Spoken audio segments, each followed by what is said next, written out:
RFMS 16.1 Release 2 now incorporates incredible support for the EMV chip card technology necessary for today's retail merchant. How does this work in RFMS credit card services? Well, you may recall in contrast that a non-EMV transaction or non-chip card transaction was processed by manually entering a card number and an expiration date and a dollar amount and processing that amount. Now this transaction pulls up a duplicate transaction warning, which is actually another video helping to make sure we don't redo our work, but here's our approval that we get. Now let's contrast this with a EMV transaction. All the different options that we have come up. So in this case, what I'll do is I'll go into my utilities, batch settlement, settings, banking, and I will enable the EMV globally.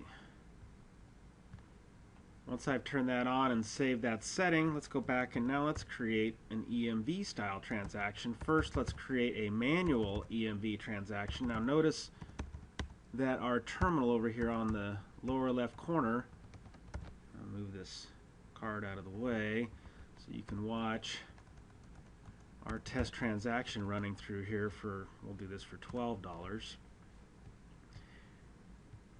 And you can see that the terminal lights up, transaction is processed, we get our approval, and we can print our receipt. Now let's do what I consider the neatest new feature within RFMS credit card services, and that's to take an EMV chip card payment.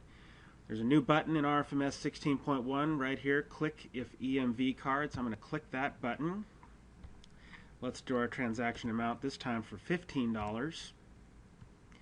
And I'm going to respond to the confirmation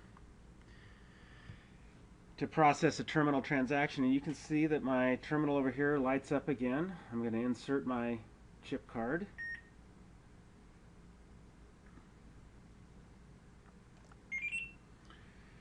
And I get an approval.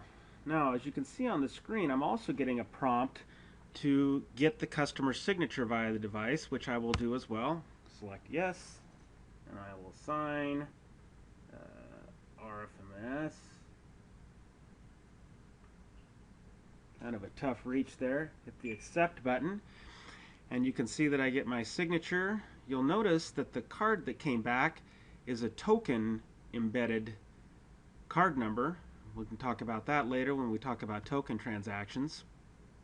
And then of course we can print our receipt. Now in this case, I'm going to print our new point of sale style receipt, which will incorporate the invoice header, some line item detail, and of course the signature that we captured just a moment ago. I have the printing suppressed, so I'll show that to you. Actually, you can see that that went to the printer. And I will email that receipt to the card holder.